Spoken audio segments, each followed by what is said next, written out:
Live from the 607, it's the Ocho Duro Parlay Hour, where we're talking everything going on in the world of sports.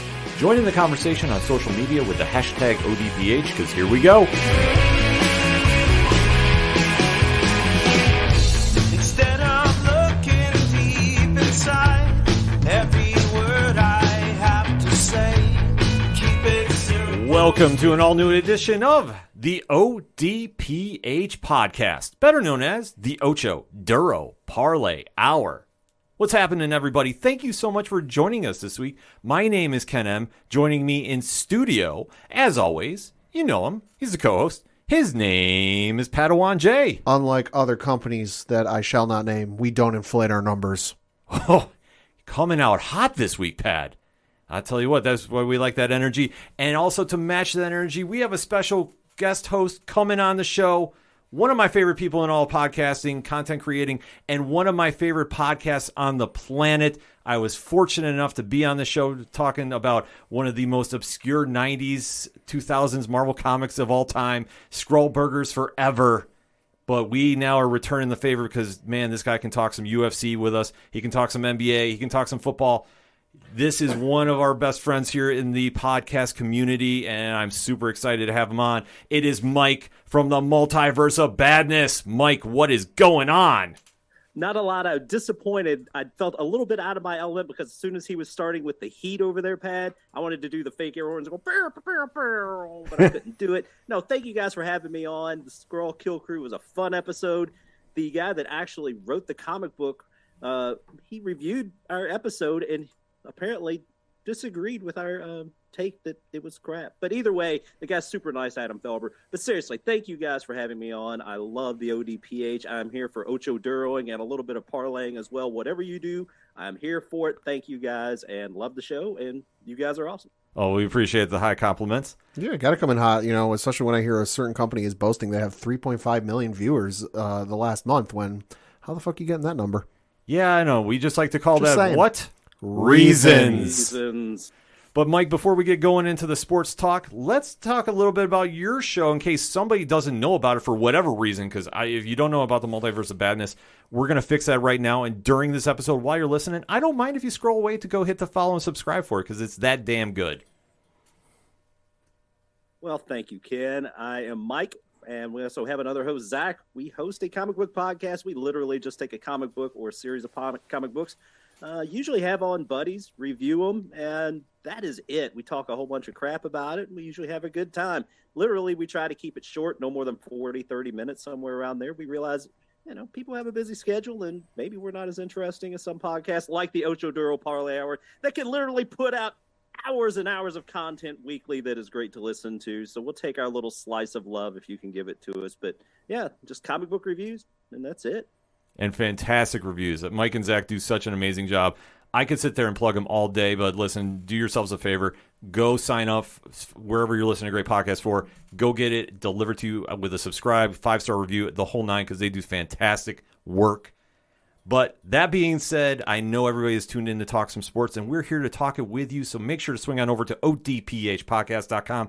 Join in the conversation on our social media accounts. They're all right there with the TeePublic link, the Patreon link, which Mike is a very, very proud member of the Parlay Club. So happy for his support in that manner. The Parlay Points blogs, the directory, the classified section, which has friends of the show such as 3FN Podcast. If it's anything and everything that is the ODPH, it can be found at odphpodcast.com. And always remember on social media, use the hashtag ODPHpod.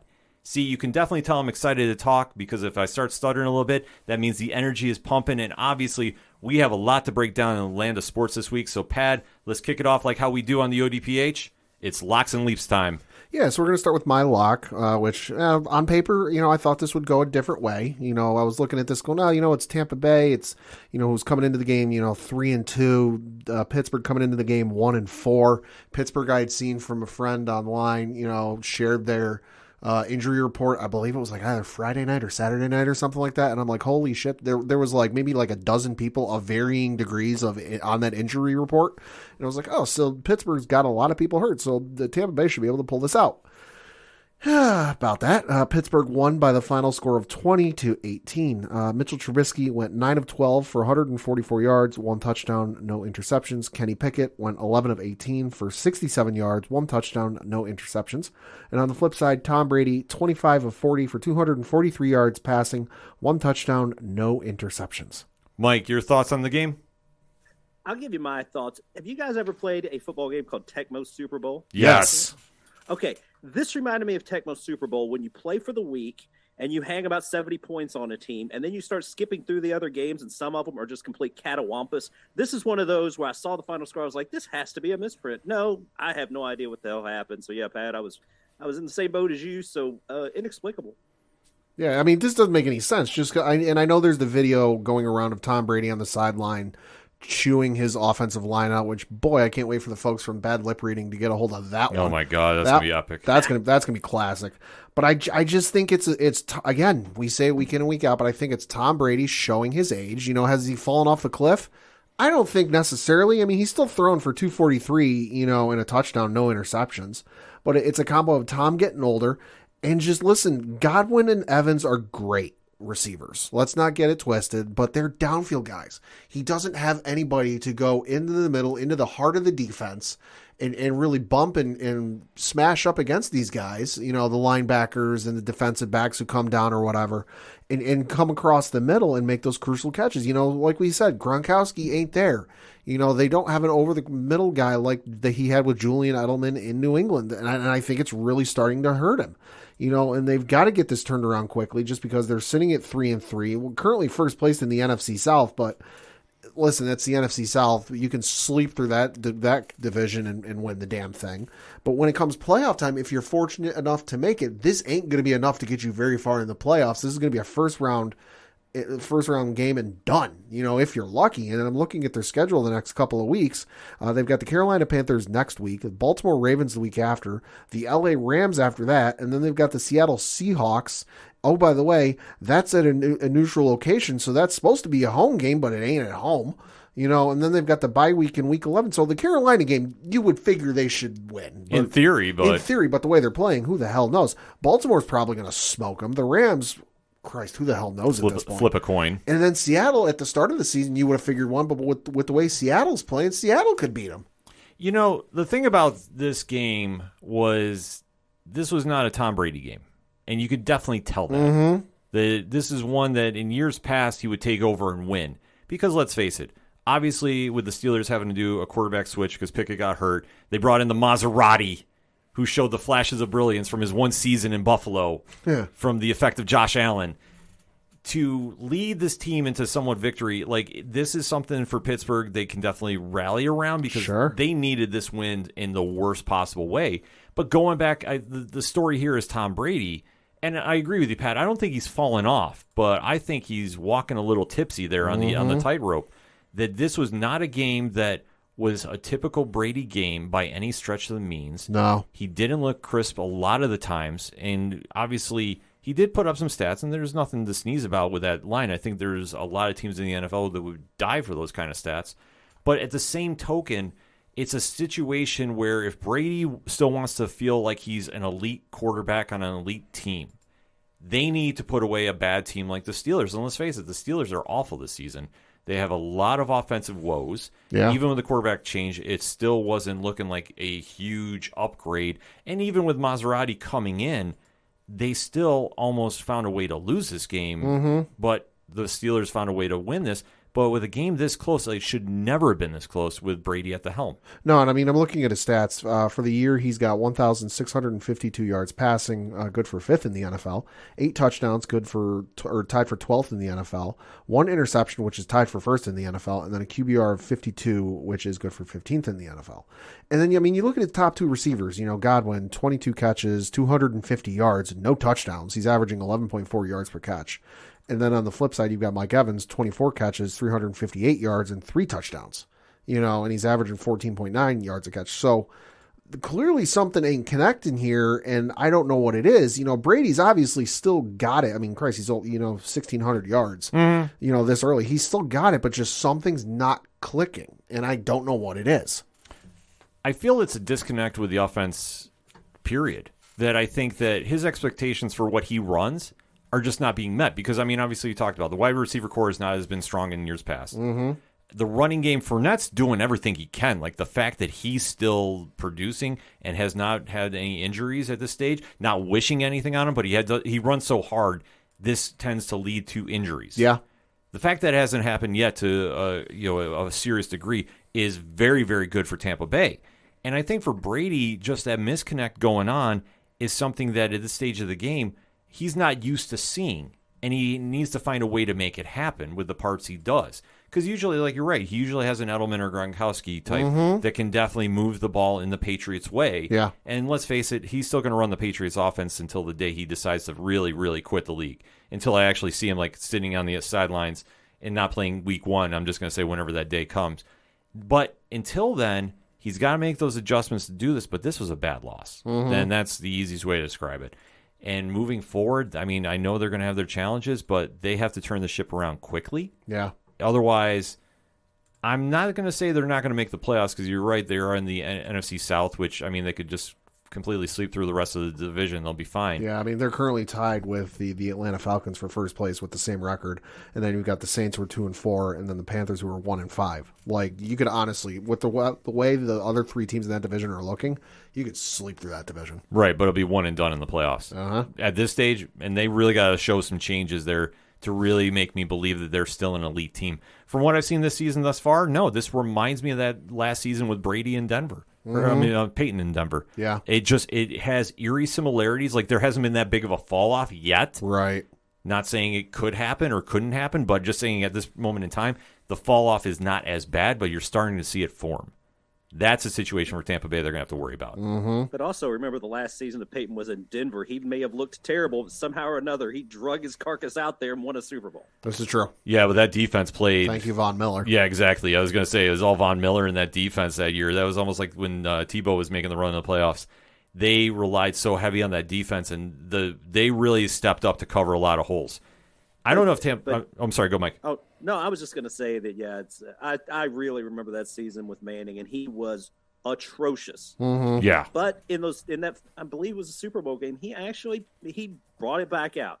You know, and Brady has that potential. Anytime you put a guy with that kind of literally cash, they can still turn it on sporadically. Brady doesn't have to keep it on. And like you said, in that terrible division, he can play on and off. They can make the playoffs. It's just going to be a matter of can he turn it on when he needs to, just enough to win some of these games, because let's be honest, the two best teams in the NFL are in the AFC. Yes. I So think at that that's point, a very honest statement. Yes. I pulled up Peyton's stats for the final season he played, which was 2015, in case y'all forgot. For the season, he threw 2,249 yards passing, only 9 touchdowns, and 17 interceptions. Oh, by the way, that was 2 seasons removed from when he was in Denver. He threw for almost 5,500 yards passing, 55 touchdowns, and 10 interceptions. Yeah. That cliff comes quick. Oh, yeah. No, that definitely came very fast at him. I think Brady is somehow found a way to dodge the bullets of Father Time so long. Like, it's going to take a while to hit, but when it does, like, I think people are going to be really shocked. We're just starting to see the forms of that. So that's something that he can definitely turn around or camouflage a little bit longer. And like Mike was saying, too, he can turn it on when he needs to turn it on. Oh, yeah. But the thing is, how much gas does he have left in the tank? I mean, the thing that concerns me, though, is just having watched him, for nearly 20 years, I remember those last years in New England where, let's face it, he was playing with B-list and C-list receivers. He was not playing with the greatest receivers, and he still made them look great, and he still had a pretty damn good offense, and everything else, and they still made some pretty deep runs into the playoffs. Hell, won a few Super Bowls. Yes. But you look at this, and it's like, okay, you've seen what he can do, trying to make chicken salad out of chicken shit.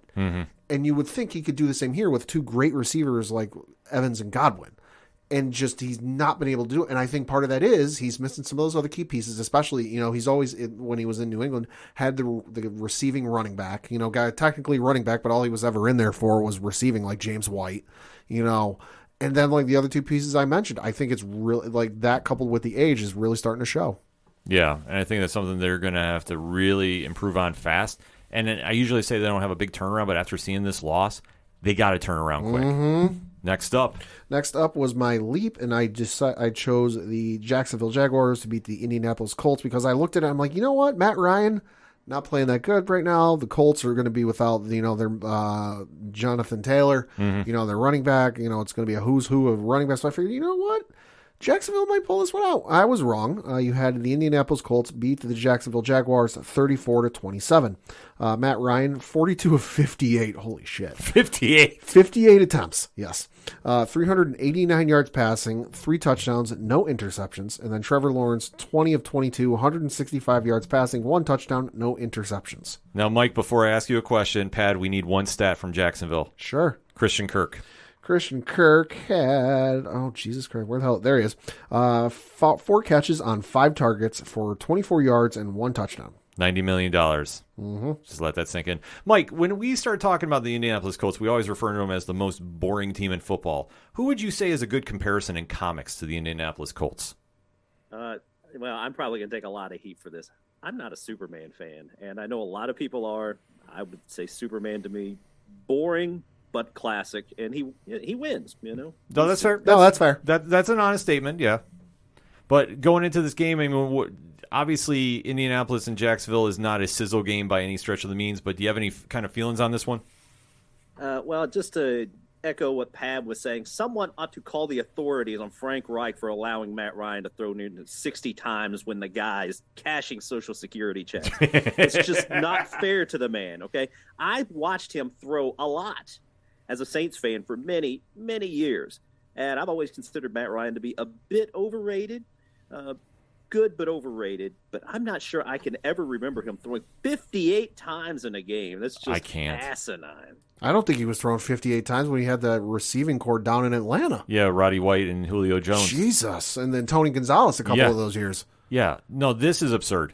This is literally an absurd stat line. The fact that the Colts won, Jacksonville, just when you think there's that glimmer of hope, they're going to turn the tide and get on the winning track, they lose to Matt Ryan throwing 58 times in a game. And I can't help but wonder, I'm looking at the stats, trying to figure out how the fuck this happened.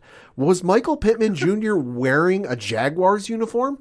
Because I'm looking at his stats. He was targeted 16 times, caught 13 of them for 134 yards. No touchdowns, but he was still averaging a first down with every catch. At some point along the way, when he's burning you for that much, I realize I'm no defensive guru. Sure. I'm not one of the greatest defensive NFL coordinators of all time, but still, at some point along the way, I would say, hey, we might want to start double covering Pittman Jr. because he's burning our ass. Yeah, you would think. But then again, this is Jacksonville. This is true. And anytime that you think, okay, we're looking like a team, no, they find a way to take victory and throw it out the window, because that's all that would happen here. I am trying to find a nice way to spin this, but listen, I can't. Indianapolis should not have been anywhere near this game. No. Jonathan Taylor's not in the lineup. They don't have anybody. I'll say their leading rusher was Deion Jackson, who was a second. Who? I thought that, and I looked it up. He's a second-year player out of Duke. He had 12 carries, 42 yards, and on the flip side, he caught 10 balls for 79 yards. Yeah. There's no way that shouldn't have happened. That should happen. The fact that Indianapolis found a way to win, this is just textbook Indianapolis. It's boring. It puts you to sleep. They lulled them out, and that's how they took the win. That's the only way to describe this game. There is really nothing else to break down except Matt Ryan threw for 58 times. No, it wasn't a Madden cheat code. He legit threw for 58 times. That is the storyline with here. And moving forward, it's the AFC South. Who would have thought this division would be this bad? Yeah. But here we are. Yeah, so currently you got the Tennessee Titans first place at 3-2, Colts in second place 3-2-1, Jaguars in third place 2-4, and then the Houston Texans right where we thought they'd be 1-3-1. Looking at the schedules, you've got the Indianapolis Colts are playing the Tennessee Titans this upcoming Sunday. Then they've got the Commanders, Patriots, Patriots, and then the Raiders. And on the flip side, you've got for the Jaguars, they are playing the New York Giants this upcoming Sunday. After that, they've got the Denver Broncos on ESPN. It's a 9:30 game, and it's at a neutral location. So it's supposed to be a home game for Jacksonville, but it won't be. And then they've got the Raiders and Chiefs. So they've got, after the Giants, they've got 3 weeks of AFC West opponents, which, yeah, good luck, because you got a bye week in week 11. You're going to need it to lick your wounds. I think the most polite way I can just end that commentary for this is, ugh. Because there's just nothing good about that. Nope. So let's swing to my locks and leaps, and man, this was brutal. Mm-hmm. I don't know what the hell is going on in Lambeau and Aaron Rodgers, but the fact that Jets went there and punched them in the mouth, blowing my mind here right now, Pat. Yeah, so the Green Bay Packers lost to the New York Jets by the final score of 27-10. Zach Wilson, 10 of 18, 110 yards passing, no touchdowns or interceptions. Aaron Rodgers, 26 of 41, 246 yards passing, 1 touchdown, no interceptions. What the fuck? Mike, do you have any thoughts on this? I'm going to believe, and this is actually not the only receiver that this may come up about in this segment, is that Rodgers misses Devontae Adams sorely. Yes. And I don't care how good the other guys are or how good a quarterback Aaron Rodgers is. At some point, you really need a go-to guy at times. And for some reason, the running game isn't performing like people expected the running game to, so he's going to have to pass his way out of it. And I'm sorry, Alan Lazard, not Devontae Adams. I'm sorry.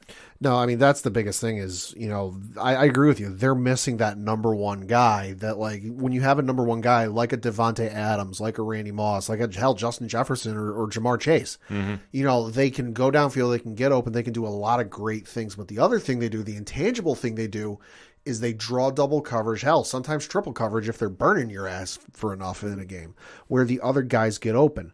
But right now, the issue is I know during the game, Randall Cobb got carted off with a knee injury. Looking at the injury report on ESPN.com today, he is currently listed as out, and he's expected to be sidelined for 2 to 4 weeks. This according to Kevin Partra of NFL.com. So Randall Cobb is out. Sammy Watkins is on injured reserve because of a hamstring. So right now your receivers are Robert Tonyan, Alan Lazard, Aaron Jones, Romeo Doubs, Amari Rodgers, AJ Dillon, Josiah DeGara, and Juwan Winfrey.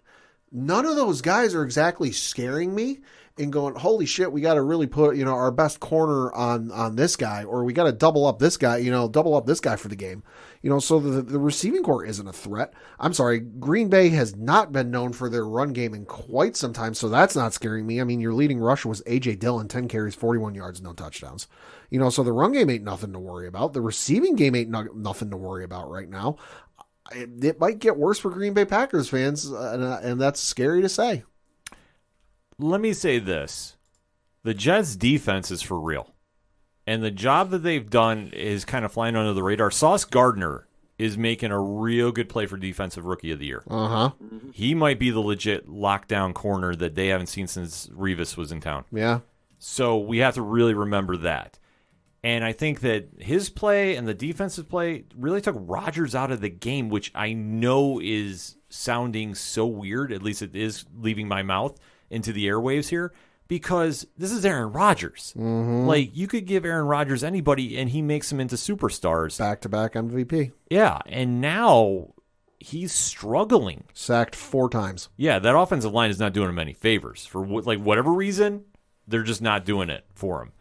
And the fact that he's pressing himself, and that's what it looks like here, this is a very scary sign if you're a Green Bay Packers fan. I'm not saying that they're going to somehow not get into the playoffs, but I think they could be a one and done if they get in.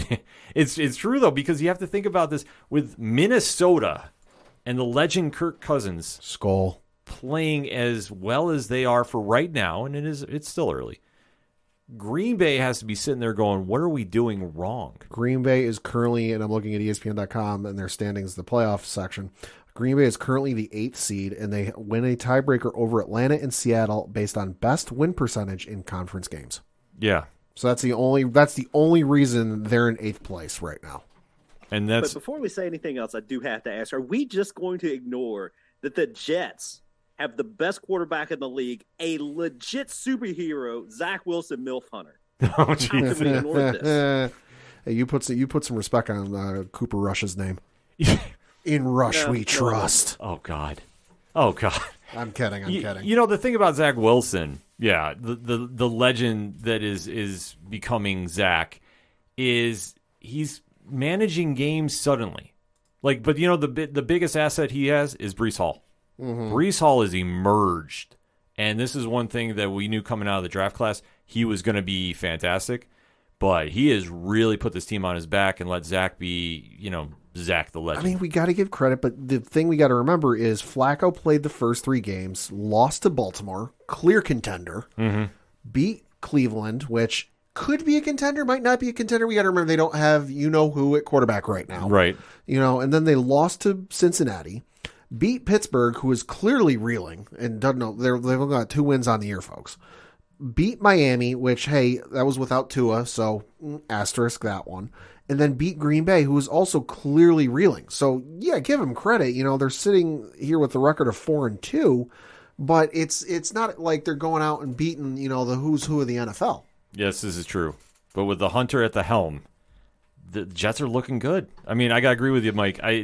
The fact that they are playing competent ball is huge.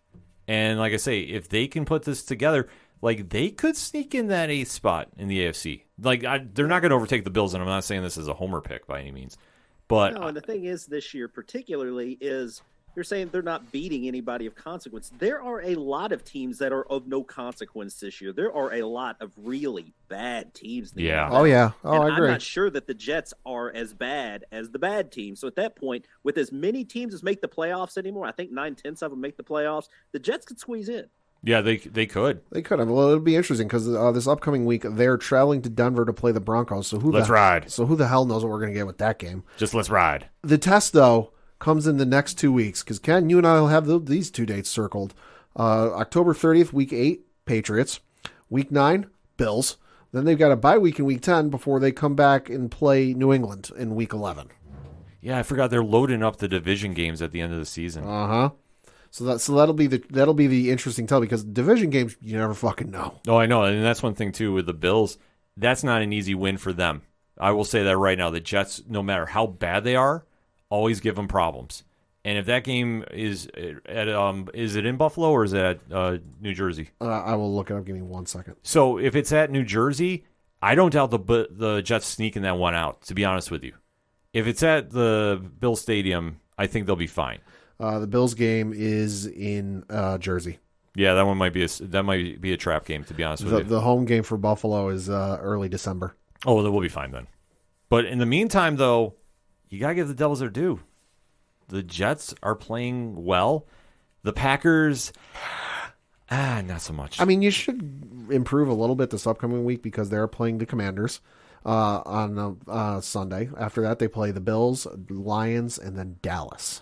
So in theory, they should bounce back. They should. I can see them getting at least 2-2 after this next stretch of games. Yeah, they're going to need to. Like, I hate saying this is must win, but it kind of is for Green Bay. Mm-hmm. What a weird world we live in for that. Next up is a game that, well, we'll just kind of get into the roundups here because Pat and I both had the same leaps. I got to talk about the Bills and Chiefs. Okay. Now, Mike, did you see this game? I did. I can't watch many games because I do not have cable television, but this is one that I actually caught. And yeah, it is exactly everything you expect these type of games to be. And Josh Allen and Pat Mahomes are definitely the new Brady Manning. You can't leave either one of them an opportunity. They're just both amazing quarterbacks. Yeah, no, it was certainly a very good game. Although I got to admit, I thought the interception Mahomes threw at the end was dropped. In the moment, thought it was dropped. Sure. Saw the replay. I'm like, oh, okay, it wasn't dropped. Buffalo won. Final score 24-20. Josh Allen 27-40, 329 yards passing, 3 touchdowns, no interceptions. Patrick Mahomes 25-40 for 338 yards passing, 2 touchdowns, 2 interceptions. No, it was a hell of a game. I got to say that. I was on the fence about watching it just because I don't care for either team other than Mahomes because he's on my fantasy team. But no, it was a great game to watch. So my takeaways, I'm going to try being as impartial as I can because there's one thing that drove me absolutely crazy about this game. I thought the officiating was not very consistent. I thought it was very lopsided.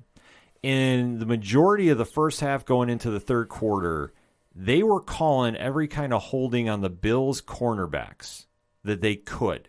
And there was a lot of them that were kind of ticky-tack, that were not really full holds. It was just kind of both players are mashing their hands. So you can't really call that. But what I thought was like the most egregious call is when Chris Jones tripped up Josh Allen with the kick. Oh, yeah. And nobody saw nothing, as wide open as that is. I thought that was a bit wild. But I will say Kansas City and Buffalo, Mike, you're exactly right. This is the new Brady and Manning. Like, these two are going to go back and forth forever and ever, playing each other, and they always bring the best out of each other. And seeing the Bills win this, I thought was a very gritty win because it was not a pretty day for them on the defensive side of things. But the fact that they held Mahomes in check for 20 points for the majority of the game, that is huge. And as something, go. Oh, sorry. No, you're fine. I was going to say the only difference I see in this being Brady Manning is that, as Pad mentioned earlier, Brady could throw to anyone. He was making Rashay Caldwell look like a serviceable NFL receiver for years. And the fact that the difference this year versus last year versus the year before is now Allen has Stefon Diggs, but Mahomes doesn't have Tyreek Hill. Mm-hmm. And I think that's going to be the difference, which is why last year they were so close, just nose to nose. The years prior, Mahomes was the one that was ahead. And now you're seeing where Josh Allen has a better weapon. And Diggs he was a great receiver for the Vikings. I thought he would do well in Buffalo. He is possibly the best receiver in the NFL, honestly. The guy is that good at just being where he needs to be and getting what he needs to do. No, I fully agree with you. I didn't think he was going to be doing as well in Buffalo as he did in Minnesota at first, but he has been the legit number 2 MVP up there behind Allen. Like, those two have found the synergy together when they're on the field. It's crazy. And the thing is, when Diggs is doing well, this is allowing Gabe Davis to step up, and he has really stepped his game up over the past few weeks. Like, I thought that playoff game last year might have been a fluke with him. No, he's become the legit number 2 in that Bills offense, and he's somebody they got to keep an eye on. And the only thing that I think is going to hold the Bills back really is that run game. Even though they were running down Kansas City for most of that first half, the fact they went away from it in the second half I thought was a little wearisome because I was like, it's winning. And anytime I see Josh Allen hurdle somebody, Pat can attest to this. Yep. I freak out. Yes, you do. I am like, because I'm just waiting for somebody to hit him, and then he's going to be out for like 6 weeks because he takes the wildest leaps this side of Bruce Banner. So, well, I will say, you're 100. Here's the thing about Josh Allen. He's a big boy and he's athletic, and I'm not comparing him to Cam Newton, but when Cam Newton's prime, Cam Newton was a legit problem for the entire league. Oh, sure. You can only take so many hits, Mm-hmm. and you have to be careful about that, which is why I think Lamar Jackson does a shockingly good job of running and not taking hits. Russell Wilson does the same thing. Allen takes more hits than he should, and he's big enough to absorb them. But as we were talking about with quarterbacks, your health can go down fast, and all it takes is a couple of bad shots, and then all of a sudden Allen's mobility isn't what it is. If as that mobility goes down, he's as great as he is, he's not the same quarterback, and it changes. And that's where you have to be concerned for a guy that plays as gritty and as hard as he does. No shame against that, but he has to take a slide if you have to sometimes. I know it's not the sexy thing to do, but that's what your team wants you to do. You need to be in there to win games. Well, and that's what scares me is I have a fear that there's going to be one of these times that he goes for one of those scramble runs and he takes off past the line of scrimmage and he goes running and takes off. And the defender's going to go in for the tackle and decide, you know what? Every time somebody goes low on this guy when he's running, he jumps him. I'm not going to go low. I'm going to stay kind of like, kind of middle, not high, not low. And Allen goes for that leap, and he's going to get like a back body drop like we're in a professional wrestling ring. And he's going to get the wind knocked out of him, or God forbid something worse happen. I know having watched games with Ken, slide, there's nothing wrong with it. Yeah. It's the safe option. It is, the more healthy option. Yeah, I know. Anybody that's watched the Bills game with me since Josh has played has heard me scream, slide. What is wrong with you? Slide. We don't need that extra 2 yards. But I know when he did the jump here, it got everybody excited on the sidelines, and it really carried some momentum. but still, it's something that I think is an area the Bills still haven't figured out yet. I mean, their running game was working, and the fact they went away from it in the second half, I was a little concerned with, but they did hang in there to win. But on the defensive side of things, they still need to figure out how to shut down a tight end because Travis Kelce was having his way. And if you notice about Mahomes, he always throws when he is rushed to the right side of the field. It's always in that right pocket that he finds somebody. So if defenders want to find an easy way to shut him down, to have your safety or linebacker kind of float in the QB spy range right in that section, and you'll shut him down because he goes there as a security blanket. Always. To Kelce or whoever the wide receiver is there, he never throws up to the left sidelines, if you notice. Just something I pick up, I guess. But that being said, great win for the Bills. Kansas City is obviously nothing to worry about there. Looking at their schedules, Pat, the Bills are off this week, so I can actually breathe and watch football. Mm-hmm. And looking at the Kansas City Chiefs, as soon as I find it here, there they are. They're on one of the 4:30 games. They're playing the San Francisco 49ers in San Francisco. Frisco is going to be a tough game. Mm-hmm. That defense is deceptively good. Game is currently Kansas City by 3. The over-under, holy fuck. Over-under is 48.5. Oh, my, 48. Eesh. The over-under is 48.5 as we record. I don't know how I feel about that, to be honest with you. Mm-hmm. I've got some emotions. But that being said, let's take a quick lap around the league and give you a recap before we head out to the next segment. Yeah, so the Thursday night game was another stinker. You had the Commanders beat the Bears by the final score of 12-7 in the second consecutive snooze fest on Thursday Night Football. I'm really glad I don't watch these games. Yeah, Mike, what is your thoughts on the Thursday night games in general? I would have said that this game last week set the NFL back 50 years, but the game the prior week did that, so it really only set it back 1 week. Yeah.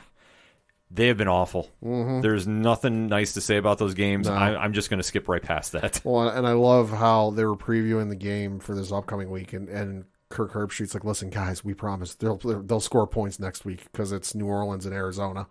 Oh yeah, no, you know what will happen? Mark my words, it'll be like a 54-50 game. Probably. Because we'll just define it as what, Pad and Mike? Reasons. You had the New England Patriots put a whooping on the Cleveland Browns by a final score of 38-15. Good Lord, earned Bill Belichick his 324th win, puts him tied for second place all time on the NFL head coaching wins list. He's tied with George Halas, and the only person ahead of them is the great Don Shula, who had 347. Mike, what you got on this game? Dude, all I can say is I'm slap happy for Bailey Zappi. Got those 60 touchdowns in his final college year, almost 6,000 yards. And I don't think there's a legit quarterback controversy. No. But it's a fun thing to talk about because this guy's been fun to watch. Yeah, Zappi had a great game, 24-34, 309 yards passing, 2 touchdowns, no interceptions. I think the thing I've been reading a lot is they've gone away from like this new offense they were trying to set up and back to some of the stuff they did before, which is great. You know, so Zappi's been, a nice fill-in, and he'll be great to have. God forbid something happened to Mac again. Listen, Mac's the guy. Mac can do everything Zappi can do, just a little bit better. Zappi's a great guy to have in the backup, and when it comes time for the contract to come up, he's a great trade piece to get some draft picks. When it comes time, if you don't want to hold on to him, if you do, hey, great, you got a guy to fill in the back there. So it was a great win for there. I will say, I don't know how Devontae Parker made that catch he did that I saw the highlight of, where like he was up in the air and then he had to lean back the other way. But hell, my opinion, catch of the year candidate. Got an interesting matchup this upcoming week. I forget who it is. Let me pull it up. I think it's a later game. No, that's right. They're on Monday night playing the Bears, so that should be certainly interesting and something to see. Yeah, that's gonna be something. Yeah. You had the Atlanta Falcons beat the San Francisco 49ers by the final score of 28-14. Who is Atlanta? What is Atlanta? Mike, Atlanta won. Yeah, I'm pretty sure that they picked up their entire offense from the Piggly Wiggly the week before, because I have no idea who the majority of these guys are, except for Mariota, who's, he's playing as good or better than Matt Ryan did his last season, so more power to Atlanta. Actually, I hate Atlanta. I take that back because I'm a Saints fan. Go right ahead. And the Falcons are just the worst as far as I'm concerned, but I'm shocked. This may be more shocking than the Steelers winning. I have no idea. I mean, we all know my opinions on Atlanta. I mean, I even told my parents who flew down to Georgia to see my brother. He's stationed in the Army down in Georgia. They flew into Atlanta. I told them when they texted me, they're like, hey, we got to Atlanta safely. I'm like, oh, great. That's good to hear. If you see the Atlanta Falcons stadium, be sure to point and laugh for me. you know, listen, I agree. The Falcons offense, I don't know who the hell any of these people are. I mean, Caleb Huntley was your leading rusher, 16 carries, 59 yards, no touchdowns. Olinme Zacchaeus. Who? 4 catches, 58 yards, no touchdowns. Drake London. First round pick. 3 catches, 40 yards, no touchdowns. Kyle Pitts, okay, I heard of him. He finally showed up. Fucking first touchdown ever. Yeah. Can we just let me just interrupt quick. The fact that he caught his first touchdown, they made it seem like they won the game right there. All the social media blew up for that moment. Like people were ripping off their shirts like Superman to show they had Kyle Pitts jerseys. It was the most surreal thing as I'm watching the highlights. Like, he caught a touchdown. Like, it's okay, people. No, they were celebrating like they won the chip. It was the craziest thing about that. Pat, I'm sorry, continue. No, you're fine. You had the Minnesota Vikings beat the Miami Dolphins by a final score of 24-16. Yeah. You had the Cincinnati Bengals beat the New Orleans Saints by the final score of 30-26. Mike, what are you feeling about this game? You know what? I don't know. I miss Jameis Winston. I know he's better than Andy Dalton. However, the Saints wide receiving crew is, again, unreliable. Michael Thomas still isn't playing somehow. Trust me, I know. He's on my fantasy team. Yeah, it's painful to watch. I'm having to I'm putting him in my starting lineup with the hopes he'll play this week, and then I inevitably get the notification that, hey, he's not playing this week, and I've got to plug and play. Yeah, I do think the Saints, especially in that division, could make the playoffs, but I'm not sure that they want to make the playoffs. I don't know what to think. I think, honestly, their defense is theoretically good. Their offensive line is pretty good. When Winston plays, I think he can be good enough. And when the receivers are in the game, I think they have a chance, but we haven't really seen that all come to fruition this year. Yeah, no, they're just puzzling. Like, anything about the Saints, they're kind of like the Chargers. Like, on paper, they look great, but when they get on the field, something happens. And I don't know what, but the games that they should be able to really contend with, they usually decide to drop a real stinker. And this was one of those. So, what else can you really say about that? You had the New York Giants beat the Baltimore Ravens by a final score of 24-20. All right, Mike, what is your thoughts on the Giants now 5-1? You know what? As Dennis Nedry would say in Jurassic Park, nobody cares. I don't really care. I don't believe they're any good. I really don't understand it. You know what? I do think Saquon Barkley being back at 100% seems like I think he just changes the team. I think he's one of the few running backs in the NFL that is that good. I mean, they're doing exactly what we said during the NFC preview show that they needed to do. Was if they wanted any hope of getting to the playoffs, they needed to get their wins early. Because I want to note something, folks. We just completed week 6, so we're a little ways into the season now. They've only played one divisional game. They've got the Jacksonville Jaguars coming up this coming Sunday. Then they've got the Seattle Seahawks. They've got a bye week in week 9. And hold out your hand, folks. I want you to count the number of division games they've got coming up after the bye week. So they've got the Houston Texans, Detroit Lions, Dallas Cowboys, Washington Commanders, Philadelphia Eagles, Washington Commanders, the Minnesota Vikings, the Indianapolis Colts, and then the Philadelphia Eagles to close out the year. 5. They've got 5 division games coming up after the bye week in week 9. I don't care what your record is or how good you are, can't factor in division games. So I'm just gonna make this bold prediction. They're gonna be 9-1. The rest of the schedule till they get to that division game, they could legit run. Mm-hmm. We are in bizarro world. Yeah. Like, this should not be happening. I'm sorry. I understand that Brian Daboll is legit making a run for Coach of the Year. Oh, I actually got that out. Weird to say. Oh my God, that hurt. Excuse me one sec. But this is a situation where the Giants are overplaying their value. Yeah, they are. They're really stepping up, and they're taking advantage of the teams that are taking them too lightly. And this was a situation that a team did take them too lightly, in my opinion. No, they did. And I forget who said it, whether it was somebody I saw on Twitter or one of the people in our Locks and Leaps group chat. But, like, the Giants are effectively playing with high school players. Yeah. That, like, none of them are guys that you would take late in your fantasy draft is like, oh, I just need a guy to fill in for my like number one or number 2 wide receiver. They're on a bye this week. None of them even fall into that category. For me, they don't even fall into the category of, well, shit, my number 1 receiver's out for the year with an injury. I need a plug and play guy. Like, no, they're high schoolers. It's absurd. It really is, but they're finding a way to win. And I'm sorry, anybody still hitting me up with the comparison of Danny Dimes to Josh Allen, stop. Oh, Jesus. It's not. No, they're not the same. They're not. I don't care that Dabble made magic happen with Josh Allen and he's doing, pulling rabbits out of hats here with Danny Dimes. They're not the same. They're going to come back to earth when they have to start facing the division. And I will say this, if they run through their division, I will change my tune week 17, week 18. Sure. But it ain't going to happen. I'm sorry. The minute they face Philly, it's going to be a very, very long game. Oh, yeah. We do know OBJ setting out there as a free agent. Maybe a reunion's in store. Oh, highly unlikely, but it would be fun to watch. Oh, that'd be wild. Give it to me. I need this. The only way I think could it happen? Yes. The only way I think it happens is if they replace that entire field. Because I know that's one of his gripes with MetLife Stadium is that the field is absolute dog shit. Like there was the game last year, season before, whatever it was, against the 49ers where like 5 or 6 guys got hurt just because that field is absolute shit. Oh, yeah, that field is trash. It feels garbage.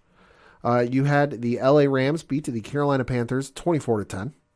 It was a game. Yeah, it was a game. Christian McCaffrey on the trade block, although what it's going to take to get him, who knows? We'll see. You had the Seattle Seahawks beat the Arizona Cardinals 19-9. Another game. Mike, any thoughts on this one?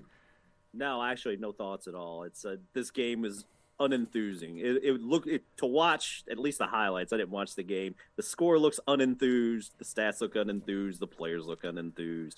I was not a fan of anything going into this game. I don't know what the problem is with the Cardinals. They should be a lot better than they are. I know their defense. They need to score more points. Well, yeah, and I mean, now the thing is with Arizona, Hollywood Brown out for Lord knows how long with an injury, so they traded for Robbie Anderson from Carolina. DeAndre Hopkins is coming back this upcoming Sunday, so that might help. I mean, we'll see.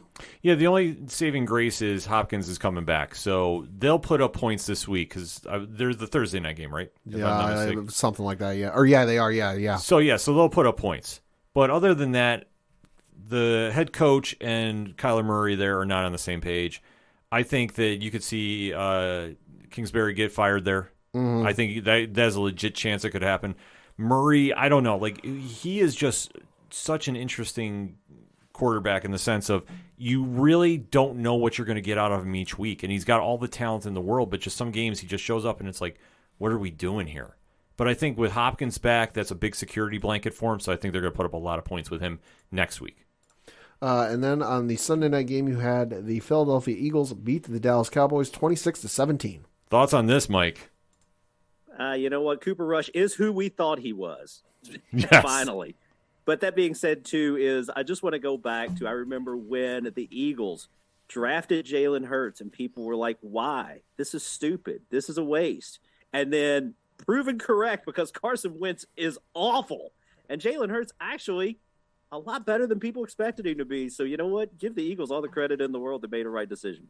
Yeah. The Eagles' play this year has been wild just because the one fantasy league I'm in has keepers, and I kept Russell Wilson because, hey, it's Russell Wilson. Let's ride. And then I drafted Jalen Hurts as my backup. Well, week 1 came along, and I forget who Denver was playing, but the Eagles were playing Detroit. And I'm like, you know what? I like Jalen Hurts' odds against Detroit a lot better. Well, now Jalen Hurts is my starter just because he's been playing leaps and bounds better than Russell Wilson, although Christ, the three of us could play better than Russell Wilson at this point. Let's ride. So, hey, good win for Philly. Dallas, you had to come back down to earth at some point. Yeah, this was a very good game in the sense of the NFC least, probably their 2 best teams. And we knew that Dallas was going to come back to earth eventually, but they hung in there. I mean, that's the one thing about this. Even with the quarterback play being suspect this one, they still hung in against the Philly team that really gave them a good challenge. And, I mean, ultimately, Philly, you got to give them their credit right now. They're probably the best team in the NFC. Maybe. I'm not going to say they're better than the Bills or Kansas City right now, but they're in that conversation because they are playing very smart on both sides of the ball. And Jalen Hurts, like you touched upon, Mike, he has been excellent this season. And for everybody that thought it was such a wasted pick, it's like he just needed time to get developed. And sure enough, now he's paying dividends completely. But one more game, though, we got? Yeah, that was the Monday night game where you had the LA Chargers beat the Denver Broncos 19-16 in overtime. Mike, any thoughts on this one? I have a very extreme thought. I'm very upset with this game, and let me tell you why. DraftKings offers you specials sometimes. This week, they offered you a special. They took Herbert's touchdowns and said, if Justin Herbert gets one touchdown, we're going to take the odds of minus 800, take it up to plus 100. This is like easy free money. Herbert doesn't throw a touchdown. Jesus. Completely pisses me off and just blows my $10 out the window. So upset. I would be too. Jesus. I know a guy who had Herbert as his starter in fantasy and was down, I think it was like 9 points, 10 points, whatever it was. And he needed, I know he needed 10 points to win. And I was like, well, who you got left? And he's like, well, I got Herbert going on Monday. I was like, oh shit, you got that easy. And then he came up to me today and he showed me his thing, and he had lost the game by, I want to say it was less than a point. Like it was into decimal points that he had lost that game. And I go, holy shit, how the fuck did you lose? He goes, well, Herbert didn't get 10 points. He only got 8 and change. I was like, fucking Christ. See, it's the Chargers, I always say, are the most unpredictable team in all of football. Like, above anybody else. This is a game they should have dropped 35 in their sleep, and I don't even care if it's division. The only thing good you can say about Denver is let's ride. That's it. There is nothing good about this team whatsoever. Their coach is going to be the first one fired. If it doesn't happen within a couple of weeks, it's going to be the first one on the Monday after the season wraps. This team is bad. Russell Wilson does not care. I mean, in my opinion, he is going through the motions. The fact he's missing this many wide open receivers is atrocious. And on the flip side, what is the Chargers doing hanging around a Denver team that they should have blown out easily, and you're struggling against them, but next week, whenever they got a real contender, they're going to drop 38 on them. Like, it's puzzling to watch at home, and then especially if you're really trying to give the Chargers credit, how can you do that after watching this performance? Yeah. I can't. So, that said, there is a lot of headlines going on with this week's NFL action. Hit us up on that hashtag ODPHpod. Let's recap the week that was. How did your team do? How are they doing moving forward? Let's have that discussion, shall we? We're going to take a quick break. We'll be right back. Have you ever found yourself confused about the current state of the MCU or whatever the hell is happening with the DC universe? Do you often have no idea what the hell the difference is between craft beer and that Bud Ice stuff at the gas station? Well, then look no further. We present to you Hops Geek News. We're yet another geek and beer podcast in an already oversaturated market. All right. We drink and we pretend we know things. More often than not, we don't really know things, but we do talk some really great topics, and we most definitely can drink. We'll deliver you news and then dive into any random topic you might have never knew you actually were passionate about. With lots of fun facts about beer. And from Marvel to DC and Star Wars, and to why Die Hard is most definitely a Christmas movie. Which it is. Basically anything that our spouses are sick of hearing us talk about. Join us on YouTube or anywhere you listen to podcasts. New episodes weekly. Just search Hops News.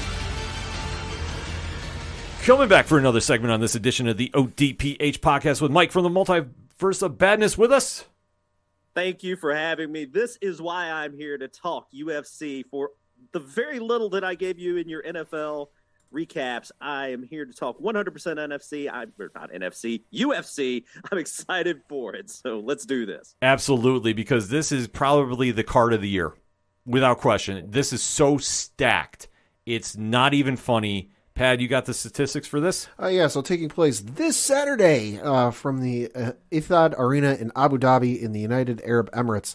UFC 280. Start time probably about the same time. Check your local listings and ESPN Plus for when it's on in your time. Yeah. Or pay-per-view. Yes, indeed. So this is so good of a card. Mike wants to mention a certain fight that is on the prelims. Like, this is how stacked this card is. I can't stress this enough. So, Mike, who we got rocking in the prelims? The prelims, I won't go through the entire prelim because actually the prelims are solid. A lot of fights up and down, but really one that is arguably a pay-per-view level fight is Bilal Muhammad, and he's fighting Sean Brady. And nobody wants to fight Brady particularly. I love Bilal Muhammad because he will fight anybody above him. He wants to fight above him, and he got the eye poke from Leon Edwards, which unfortunately derailed that opportunity. But he wanted to fight Brady. He said, bring him on. Everybody's afraid of Brady because this guy, he can punch, he can grapple. He's the real deal, and this is going to be just an absolute great fight, in my opinion, and probably the second best fight of the night, I think. This is definitely going to be up there. I know, Pat, you got records? Yeah, so Bilal Muhammad in 25 professional matches has a record of 21 wins, 3 losses, 1 no contest. He's won his last 3 fights in a row, beating the likes of Vicente Luque via unanimous decision, Stephen Thompson by unanimous decision, and then Damian Maia by unanimous decision. On the flip side, you've got Sean Brady, who is 15-0 in his professional career. Has 3 wins by knockout, 4 by submission, 8 by decision. In his last 3 fights, he's beaten Michael Chiesa by unanimous decision, Jake Matthews with an arm triangle choke, and then a guillotine choke on Christian Aguilera. Boy, I almost slipped up on that name. Yeah, I don't think there would have been a genie in a bottle on that one because Brady is no joke, and he smashes through bottles and anything in his way. This is a very, very good card. And I mean, fight for him, especially, like I say, to kick off the prelims and be the main event. I always say this is a main event card anywhere, or a main event fight on any card. Brady is no joke. And Muhammad is definitely going to be a great challenge for him. I love the fact that Muhammad stepped up to fight him because, like Mike, you were touching upon, nobody wants to go near Brady right now. Like, he has that it factor of a fighter, like when Glover Teixeira came to the UFC and, like, nobody was fighting him, everybody was ducking him. It's that kind of vibe with Brady. So this one, I think he's going to get tested. I really do. But I'm going to tell you what, I like Brady in an upset. Like, even with Muhammad with his 3 losses, I still think that this is a fight for Brady. It's definitely lined up for him. And if he wins this, don't doubt him get some kind of astronomical push to the top 5 of the division. Pat, you got any thoughts on this one? No, this fight should be really good, and the prelims overall should be insane. Just because, I mean, I'm looking at the card and I'm listening on the prelims. Like, Nikita Krylov's taking on Volkan Ozdemir on the prelims, which is just freaking wild. I wouldn't be surprised if Brady picks up this one just because he's so dominant. And I'm looking, he's got 8 fights by decision. So is it going to be an interesting test? Absolutely. I mean, you go up against a guy who's got 21 wins, and you take out the 1 no contest, like we mentioned, which was the accidental eye poke in March of 2021. Muhammad hasn't lost since he lost to Jeff Neal by unanimous decision in January of 2019. So it's going to be a great test for Brady, but I think he'll be able to rise to the occasion. All right, Mike, and how do you see this one ending? This is going to be interesting because I'm probably going to pick the guy I'm not sure is going to win. I think, surprisingly, this may surprise you, Muhammad is the underdog. Brady is the favorite, barely. And even though their rankings would say otherwise. Yeah. And the trick is this. Bilal Muhammad, even though he is not a Division X wrestler, he's not from Dagestan, he is one of the best drag you down and make your life miserable wrestlers in the UFC. Twitter UFC hates this guy. Yeah, he is universally despised for the way he fights, and he's actually a pretty funny guy and has a great personality, which is really a shame. Brady, on the other hand, can do it all. He's not the wrestler Muhammad is, but he can drag guys down. His jiu-jitsu is fantastic. He actually won a grappling tournament over Craig Jones, who is an elite level grappler, and he's actually beaten Gilbert Burns in a grappling before. So this guy is 100% legit as a grappler. I think what you have to pick here, because my fear tells me this is going to go the distance. If it goes the distance, I've seen Muhammad fight enough. He's got a gas tank, and I think he could get the decision. So I think if you're going to do a decision there, I think if you want value, you take Brady by submission. Admittedly, Muhammad hasn't had a submission, but you get plus 450 against a guy who knows his jiu-jitsu. I think that's your only way of making money here, but I think that Muhammad, if you have to pick somebody to win, I think Muhammad's your way to go.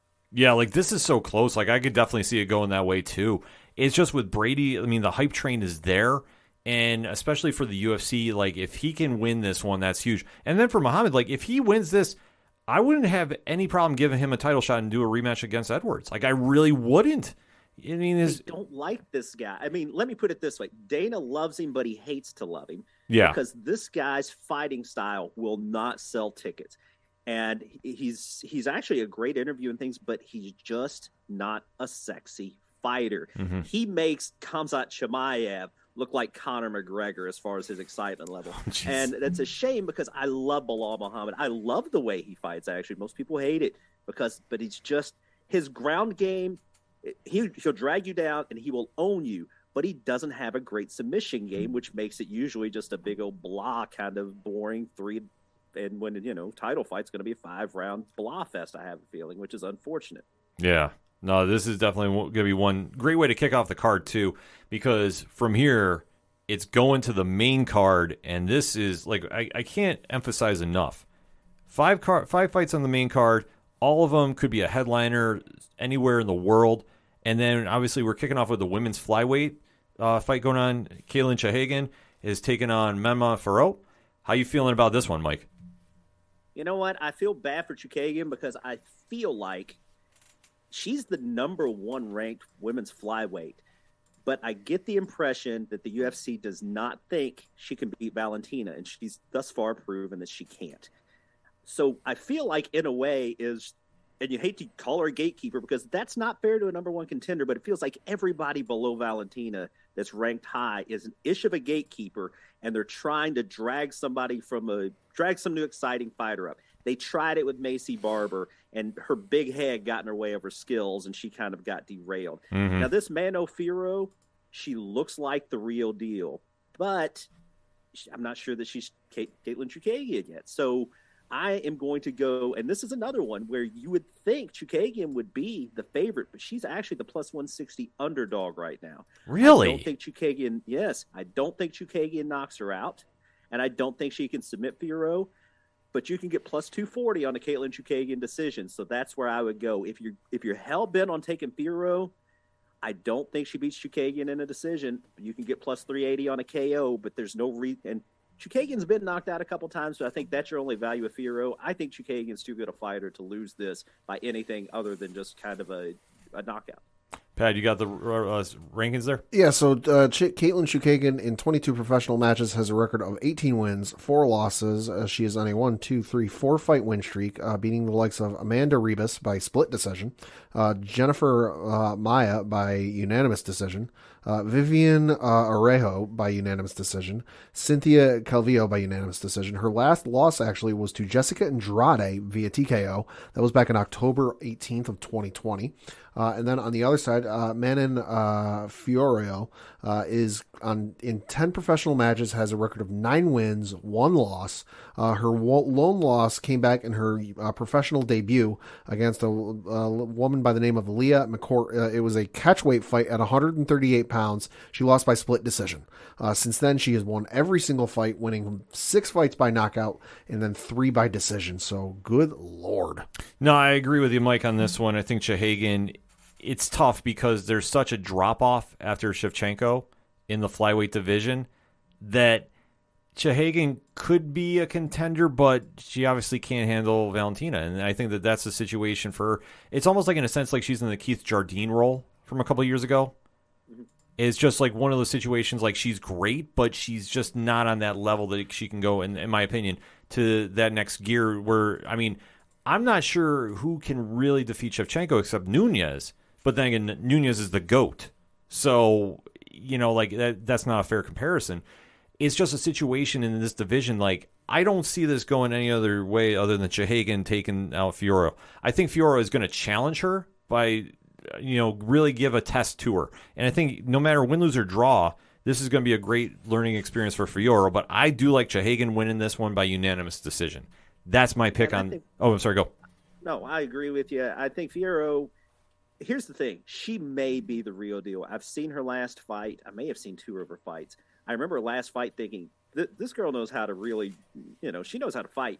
But the problem is, and I hate this term, but I'm going to use it. There are levels to this game. Mm-hmm. And right now she hasn't shown that she can beat a Caitlin Chukagian. Can she?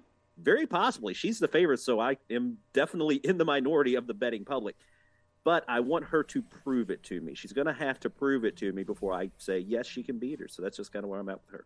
Yeah, no, I agree with you. Pat, you got any feelings on this one? I'm going to say it's going to be Manon Fiorio in an upset. Oh, okay. Pat rolling that dice. Not an upset, however. Yeah, not an upset, but obviously Chahagan is just such the well-established veteran at that division. It's tough to go against her, but you know what? I mean, Fiora, she's going to be really making some noise there. This is the fight she needs to win. So definitely one to keep an eye on for. Next up, Pat, we got a lightweight contest. Yeah, this is between Benil Darouche and I'm going to butcher this name, so I apologize. Metsuz Guermont. For the records, Benil Darouche in 26 professional matches has a record of 21 wins, 4 losses, 1 no contest. Currently on a, good lord, 1, 2, 3, 4, 5, 6, 7 fight win streak. The last 3 fights he's beaten Tony Ferguson by unanimous decision, Carlos Diego Ferreira by split decision, and then he knocked out Scott Holtzman with a spinning back fist. His last loss was to Alexander Hernandez by KO. That was back in March 3rd of 2018. Good lord. And then his opponent, Gamrot, is 23 professional matches, has a record of 21 wins, 1 loss, 1 no contest, currently on a 4-fight win streak, beating the likes of Arman Tsaroukian by unanimous decision, Carlos Diego Ferreira by TKO, Jeremy Stevens by Kimura submission, and then Scott Holtzman via knockout. His last loss was in October 18th of 2020 with a split decision. Mike, how you feeling on this one? You know what? This is one I am probably not going to bet in any type of parlay because I know Dariush is good. But from what I've seen from Gamrot, he is the real deal. He beat Tsaroukian, who I really like a lot. Tsaroukian has lost to a couple of really heavy hitters, and he's taking them the distance. He lost to Islam Makhachev by decision, and he lost to Gamrot. Gamrot's only lost 1 fight, and I believe it was 1 billion years ago. So at that point, hey, you know what? Gamrot smells like the real deal. Dariush is good. They're both going to come out. They both seem to like to go at it. That is the nice thing. They do have some decisions, but they have a lot of knockouts, and particularly Gamrot. I think that if you had to pick one to win, Gamrot's the favorite, but I would take him to win. But I'm going to go out on a limb. I like to chase here. Again, this is not going into any parlay. Gamrot does have some submission skills. I would go plus 700 submission. Do I think that that's going to come through? No, but I think it's a better opportunity to make a little cash than anything else on the card. But I think Gamrot has this one, but stay away from it in your parlay. I agree with you about staying away from this one. I think that this is going to be a very evenly contested fight. I like Gamrot in this one, though, too. Like, Darouche, I think, could do this, and he is a good fighter. But in some of these situations, like I've seen him sneak out some wins here and there, I really haven't seen like a wow factor out of him. And Gamrot definitely has impressed me in the fights I've seen him in. I think that this is something for the lightweight division to cause a little shakeup there. I do like Gamrot winning this one. I hate even trying making a prediction about this because I think it ends in the 3rd round. I'll even go out, or I'll roll some dice here. I'm going to say he ends it with strikes. You'll have a referee stoppage. That I think that this is going to be all over the place, so you're going to see some ground skill, you're going to see some stand-up. I think this will be one that you definitely don't want to miss when it's on the main card, but I like Gamrot in this one. Pat? I'm going to go with Darouche, although I'm with you guys. Don't put this one anywhere near a parlay bet. No, absolutely not. Avoid this one. But now we get to, I would say, the top 3 fights, obviously, of the card, but the top 3 that are generating the most buzz out of this card. And that is, we have what appears to be a number 1 contendership for the bantamweight title. Pat? Yeah, so that is between Peter Yan and Sean O'Malley. Looking at the records, Peter Yan in 19 professional matches has a record of 16 wins, 3 losses. Currently on a 1-fight losing streak. Lost to Aljamain Sterling in his last bout. That was a split decision loss. That was back in April. Before that, he beat Corey Sandhagen by unanimous decision in October of 2021, and he lost to Aljamain Sterling again, but that was by DQ with an illegal knee. That was in March of 2021. And then on the other side, you've got Sean O'Malley, who is in 17 professional matches, has a record of 15 wins and 1 loss. Currently on a 1 no contest streak, I guess you could say. Yeah. He fought Pedro Munoz in his last fight. That was back in July. That was a no contest due to an accidental eye poke.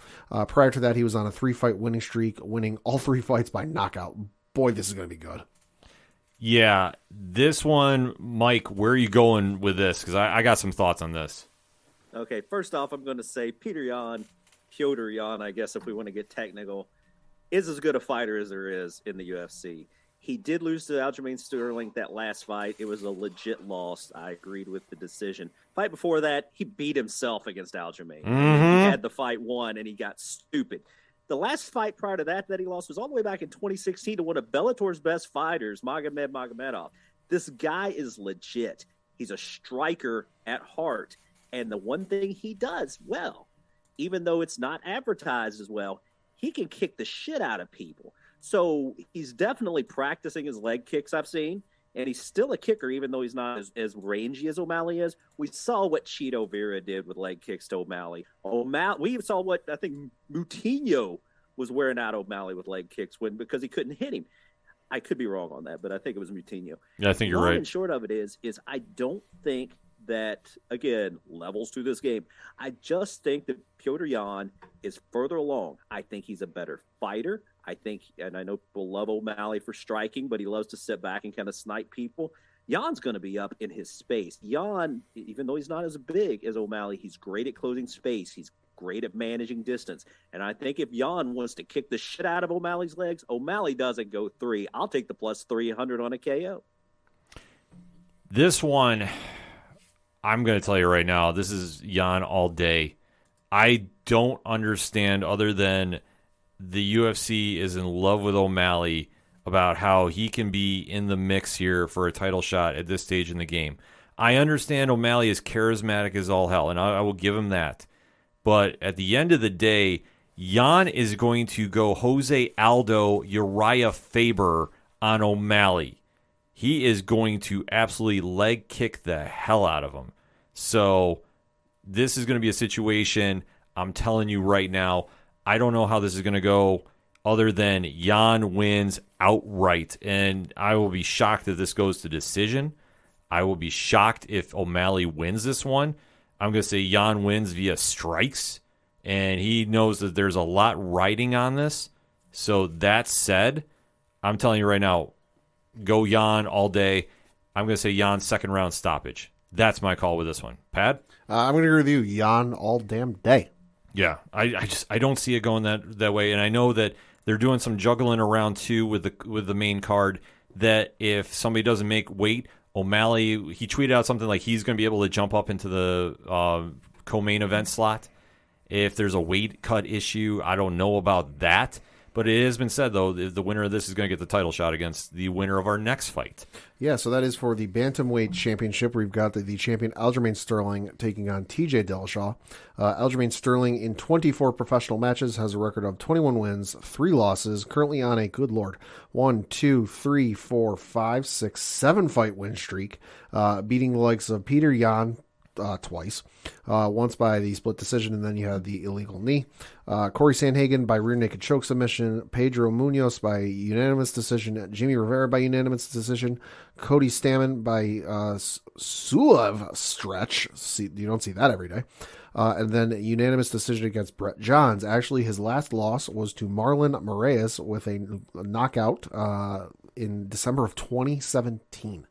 Flip side, you got TJ Dillashaw, who in 21 professional matches has a record of 17 wins, 4 losses, currently on a 1-fight winning streak, beating Corey Sandhagen by a split decision. That was in July of last year. Last loss was to Henry Cejudo the fight prior, where Henry Cejudo knocked him out in January of 2019. Mike, your thoughts? This one has me torn. Dillashaw is a fabulous wrestler. I think the reason he lost to Cejudo was because Cejudo is one of the few guys that can out-wrestle him. But Dillashaw can take you down, and he's never been submitted, and he's a striker as well, so he's tough. Sterling, on the other hand, outside of the guy we're going to mention following this, has some of the, if not the best MMA jiu-jitsu around. And it's going to be a fun match. I have no idea where this is going to go. I think if you like Sterling, I think you have to bet him at plus 400 submission. I think if you like Dillashaw, take the plus 450 KO. I do think there's a very good likelihood this goes to the decision as well. However, I do know Dillashaw can hit. Sterling can grapple. They're pretty. I think the numbers are pretty close. I think Sterling is the favorite. I think he might be minus 160 or so. I think he's plus 120 on the decision though. But yeah, I think if you push me to pick the winner, and I don't even like saying this, I think Dillashaw gets it done. Yeah, I got to agree with you. I think this is all Dillashaw. Have you seen photos of him, too, by the way? Oh, it's ridiculous. Yeah, like he is absolutely jacked for this one. And I think that he's just at a different skill level. Like Sterling has had an interesting run to the title, and I think that whatever reason they didn't want to put him in there, maybe he's not, in the, like you say about selling tickets, he's not a flashy fighter that is going to draw headlines like, a Conor McGregor type. But Sterling has definitely earned the title shot he did. Granted, it was a little controversial with Jan giving him the completely illegal knee, and there was no shying away from that. But now Sterling obviously got past that. This is going to be a real test for him, but I just don't see how he gets past Dillashaw striking. I just don't. Dillashaw, I think, is going to come in there and definitely throw some hands at him. I think this could be a stoppage late. I'm going to say maybe 4th round, but it's definitely going to be Dillashaw's night. Pad? Yeah, I'm going to agree with you, Dillashaw. I mean, just looking at the breakdown of wins, he's got 8 by knockout, 3 by submission, 6 by decision. And obviously his last win was a by decision. But prior to that, Dillashaw had not had a decision win since December of 2016. So it'd been a hot minute. So I think Dillashaw is just going to be too much for Sterling. Yeah, it's going to be an exciting fight. I will say that. But if Sterling gets taken to deep water, that's where I think he's going to really have problems with. Because Dillashaw is used to fighting there. He's not going to back down from where we're going with this fight. He's been there as a former champion, so he understands how this goes. So that said, I think it's going to be a short night, though, for Sterling's reign, because I think it's over at this one. But there's still one more fight to talk about. Yeah, and that is in the lightweight division, where you've got Charles Oliveira taking on Islam Makhachev. And looking at the records, Oliveira in 42 professional matches has a record of 33 wins, 8 losses, 1 no contest. Folks, it'll just be faster if I read when his last loss was, because that was to Paul Felder via TKO in December 2nd of 2017. He has won every fight since. Islam Makhachev, same damn thing. It'll be faster if I just read the last loss, because he, in 23 professional matches, he has a record of 22 wins, 1 loss. His last loss coming to a gentleman by the name of Adriano Martins. That was via TKO at UFC 192 on October 3rd, 2015. He has won every single fight since. Something's got to give here, folks. We got a lot of winning streaks. Mike, how you taking this one? This one is tough, because Makhachev is legit. There's no doubt about it. But Oliveira, people get on him because, look, he lost 8 fights. He's been submitted. He's been knocked out. It's like the guy's been fighting in the UFC since he was 12. Mm-hmm. I mean, the reason you can't look at some of those fights early on. Lately, he has been insane. And he's added fists to his game because, as I was mentioning before about Sterling, Oliveira is most likely, after the gi was removed, of course, most likely the best MMA jiu-jitsu practitioner there is. And there's a difference between MMA jiu-jitsu and just jiu-jitsu, because you have to worry about the striking, etc. Obviously, Oliveira doesn't seem to worry about it because he gets hit in the face and knocked down about every fight. Yeah. But he's added hands. He knocked Michael Chandler out. He choked Poirier out. He choked Gaethje out. Ferguson took him the distance. People see that doesn't count because Ferguson was on the other side of his career. That's not really fair to say, because this was the fight that Ferguson first lost that put him on that downslope. So maybe Ferguson was still Ferguson. I listen to too many UFC podcasts. I do believe, from what I hear, and I don't know if it's just people wanting it to happen, Oliveira seems like the popular choice with most of the UFC fans. And I do think that Makhachev likes to drag him out and down. Oliveira likes to be on the ground. It's going to be a fun fight. It really is going to be. Do we need another reign of, pretty much Khabib, which is what they're kind of bumping this up as. And Makhachev has a very similar fighting style. So maybe it's just self-preservation of me liking to watch UFC main events, but I'm going to go with Oliveira. I think he's got it, even though he's the underdog here. Man, this is tough. Like I say, all the reports, too, about who could be possibly in the wings for this one, too, if there's a missed weight cut. I'm trying to get some confirmation, but Alexander Volkanovski is lurking And allegedly he's going to be down there at weight just in case. Jesus, Donald Cerrone role. He's doing Cerrone because Dana actually guaranteed that he would get the winner. Okay. So he's going to move up to lightweight for the next fight. Because like I said, there's been some crazy stuff going around. I know SB Nations, MMAmania.com was the one saying that Dana White confirms the Peter Yan and Sean O'Malley will get the title shot next.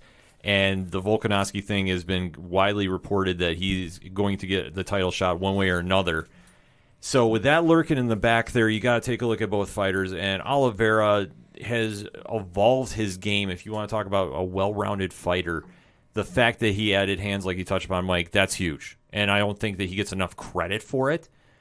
And I think going against Machev, this is going to be something that I don't think Machev has dealt with. And please correct me if I'm wrong, but when Khabib was wrestling or was fighting, because they both have similar styles, has they ever fought anybody with the jiu-jitsu background like an Oliveira? Probably. I can't actually recall. I can't remember everybody that Khabib fought. But, yeah, I do know that Khabib was such a nullifier. And honestly, comparing anybody's MMA jiu-jitsu to Oliveira isn't fair. There are guys out there that are, win tournaments in jiu-jitsu, but when they come to the MMA, it doesn't translate because it's a different type of jiu-jitsu, because there's very much, jiu-jitsu, my son trains it, and I trained it before I blew out my stupid meniscus. Oh, geez. But, and yeah, well, that was all me. But long story short is that it's very much it's a beautiful kind of sport as far as the way it's approached, but you're not worried about people raining elbows on you. When you're worried about fighting and standing up, you might be worried about somebody taking you down, but no one's going to punch you in the mouth or kick you in the face. So it's two different things. And Oliveira has such a great MMA jiu-jitsu. It's a unique skill set that is totally different than regular jiu-jitsu. So I can't recall everybody that Khabib fought, but there's nobody off the top of my head that jumps out like Oliveira does. See, that's where I was thinking, too, when Machev is going to fight him. Because like I say, Khabib and Machev have similar styles. But the one thing we've never seen is somebody with the background of Oliveira that is comfortable on his back, comfortable with somebody taking his back. That how is this going to balance out against Machev's style? Because Machev likes to take you down and do the Sambo style and really ground and pound. I don't think he's going to have that luxury with Oliveira. I really don't. I think that this is probably the best matchup that we could have as fans to see. And I'm going to say this outright. I think Oliveira wins. I think he could possibly sub him. I'm going to say third round. Because what I think is going to happen is Machev is definitely a great fighter, and I don't want to take anything away from it. But I think that he's going to be going in there looking for a takedown, and I think Oliveira is going to welcome it. And the minute he gets out of something, I think Machev is going to get frustrated, like, wait, what do I do now? Because he's never had that challenge before. Oliveira is used to this being a champion. He's definitely fought in many weight classes. He's not afraid to get into somebody's expertise and fight his way out of it. And that's why I say I think the first time that Machev tries going for a takedown and gets stuffed and gets frustrated, this is where Oliveira is going to sneak something in very, very slick. And then, like I say, I think he's going to get a sub out of this one. I really do. Like, as wild as this sounds, I think he's going to sub him in the third, and then it's off to Volkanovski. Oliveira currently on a 2-fight submission streak. Submitted both Justin Gaethje and Dustin Poirier, both by rear naked choke. I'm going to go with Oliveira too, just because at the advice of my own legal counsel, given the fact that Oliveira was pictured in the last week walking around with a lion on a chain, I'm not going to go against the man who's got access to a lion. That's logic, fair Pat. enough. If you ever want to look up JJ Arms, look it up. He's an awesome ex-detective that I used to have an action figure of. But I'm hijacking the conversation. He used to walk tigers and lions and stuff as well. But yeah, Oliveira plus 150, Oliveira's not the favorite. Plus 300 for a straight submission. I think this is what gets scary. I think if you don't see Oliveira submit him by the third round, things get sweaty. Makhachev can hold him down. Yeah. Have a bad feeling at that point. If it goes the distance, I think Makhachev wins. And if you're a Makhachev believer, I think it's a great bet at plus 450 decision, but I agree. I think Oliveira is the guy. I think he gets it done with a submission, and I think it's, second, third round probably makes a lot of sense. Yeah, and then how crazy is that fight going to be? No matter who wins this, has got Volkanovski lined up. UFC is reporting that he's going to be the backup, which is crazy because, I mean, obviously we know Oliveira had the weight cut issues last time. I don't think we'll see a repeat of that. I think he knows too much is on the line for this one. And especially they have backup fighters waiting. I think that's a smart thing now to do, so we don't have another Chimaev Diaz situation. But no matter what, this is the fight of the year to watch. Hit us up on that hashtag ODPHpod. What is your thoughts on UFC 280? How are you seeing the fights going, and like how excited are you for this fight? This is one that we always stress about with how much the UFC fight cards cost. This one justifies the means, folks. Let me tell you, if you're going to buy one fight card this year, this is the one to do it. Hit us up. Let us know. We're going to take a quick break. We'll be right back. Do not adjust your dial. Or, well, your phone, your watch, or whatever the heck you're using to listen to the awesome podcast you're currently listening to. I am the Duke of Nerds, Tyler Mack, and I am here to tell you that being a nerd can be a bit overwhelming, especially after 30. Life moves pretty fast in our nerd culture, and if you don't take the time to notice things, you miss out. That's why I'm here. As your Duke of Nerds, I am charged with educating, enlightening, and entertaining you on all things nerdy. I do it by running the 30 and Nerdy podcast. 30 and Nerdy is a Badcast company production and currently playing wherever you cast your pod. Follow along each episode using the hashtag 30andNerdyPod. Check out what all is going on at 30andnerdypodcast.com. Whether it's DC, Marvel, comics, or video games, I have got you covered. So tune in now. Cheers to you, nerds. Coming back for the final segment on this edition of the ODPH podcast with Mike from the Multiverse of Badness in the house. Yo, can't wait to get my one shot in. We've come across a possible conspiracy theory. So get a couple things to talk about here on my end first. Looking at the Binghamton Black Bears upcoming schedule, they played 2 games this past week, both of them against the Elmira Mammoth. They won their first game. Holy fucking shit. I got to admit, I did not get to enough hockey games last year here in the 607. I got to get to more of these games. Won their first game of the year at home, fucking 10-1. What? This is ice hockey too. This is ice hockey, yes, not field hockey, not street hockey, ice hockey. Beat the Elmira Mammoth 10-1, and then they came back on Saturday. This was on the road in Elmira, beat them by the final score of 6-3. They've got 2 upcoming games this weekend. Both of them are at home, playing the Mississippi Seawolves. Both of these games are at 7:00 Eastern. One on Friday, one on Saturday. For more information, tickets, and all that good stuff, BinghamtonBlackBears.com. Get out if you're in the area. Get out and see one of these games, folks, because as it appears for the first 2 games, defense optional. Yeah, 10-1 in hockey. And I'm sorry, that doesn't happen unless, of course, you're the New York Rangers, Blue Shirt Nation all day, every day, looking really good right out the gate right now. That's all the hockey news we need to talk about. A couple other things to talk about. The first of which is martial arts related, fight related. I don't know what the fuck this is, but it came across the wire and I was like, what the fuck is this? Dana White's getting into a new league, new combat sports venture, this time slap fighting. What? Yeah. So reading from an article on ESPN.com, it reads, quote, UFC President Dana White's new combat sports venture, slap fighting, will be a licensed athletic competition in Nevada. Dana White's Power Slap League will be regulated and overseen by the Nevada State Athletic Commission following a vote Tuesday in Las Vegas at the commission's monthly meeting. UFC Chief Business Officer Hunter Campbell, who is part of the promotion's ownership group, gave a presentation of the new league to the commissioners.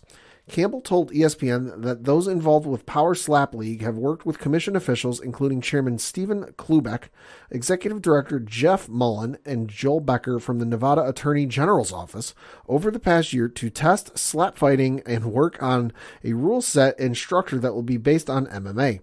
Power Slap League will also have similar medical requirements, weight classes, and matchmaking to MMA.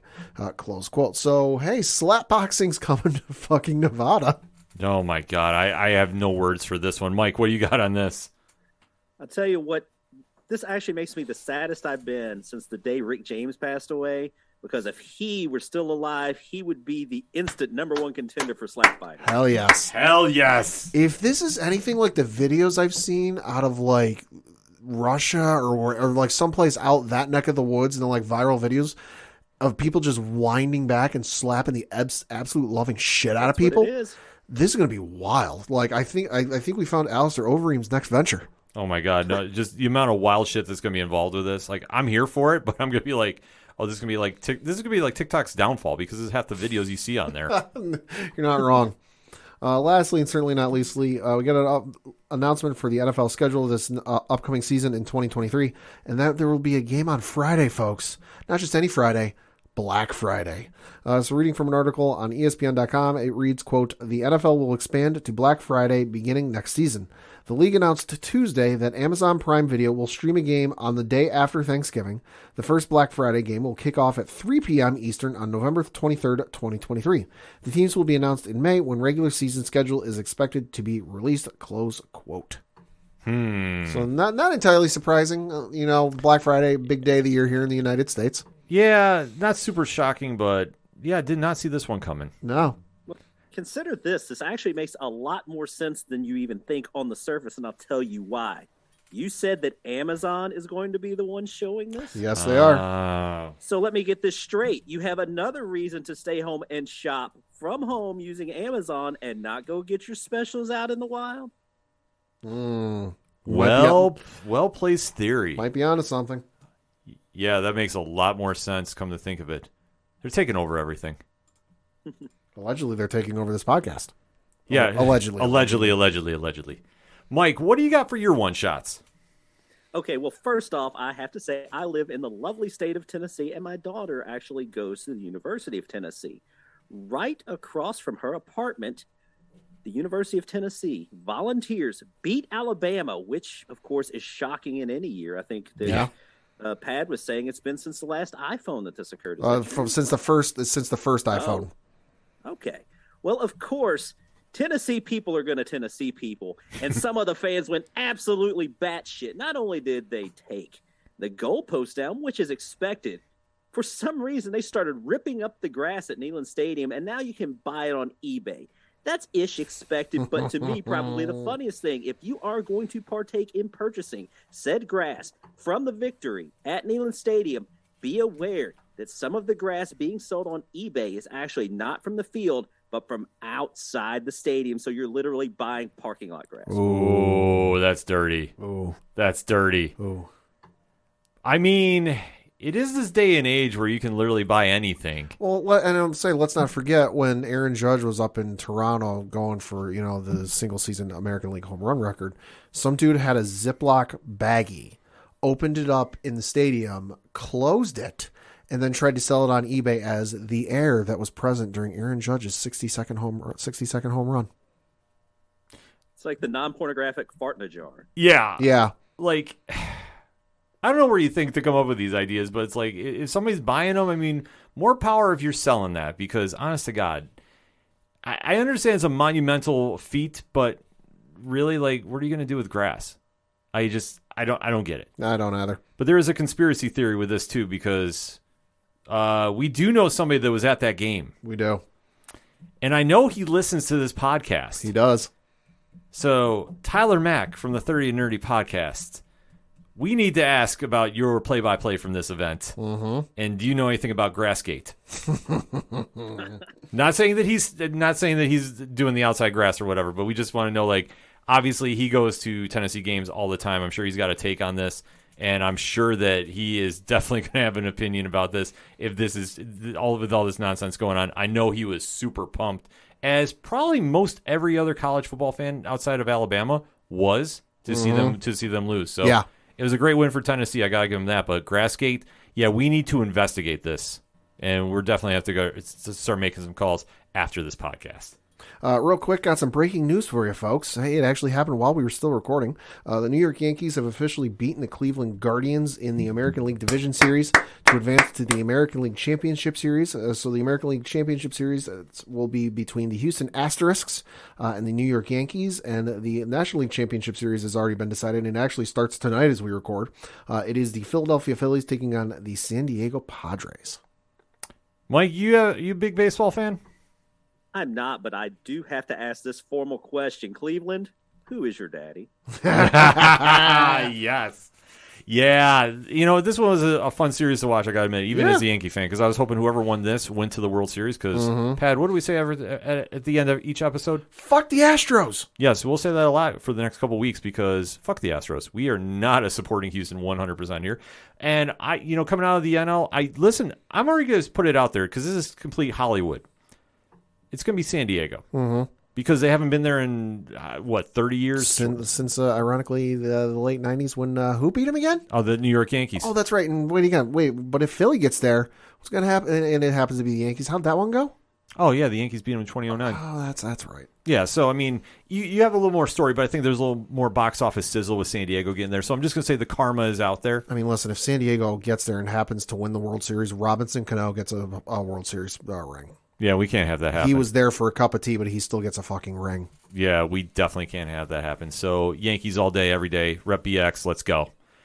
So my one shot's one quick wrestling one, because what kind of podcast would it be if we didn't talk a little wrestling? And actually some more AEW good news, which it just came out the press release sent to us by the fine folks at All Elite Wrestling that Chris Jericho has signed an extension with AEW through 2025, increasing roles and responsibility.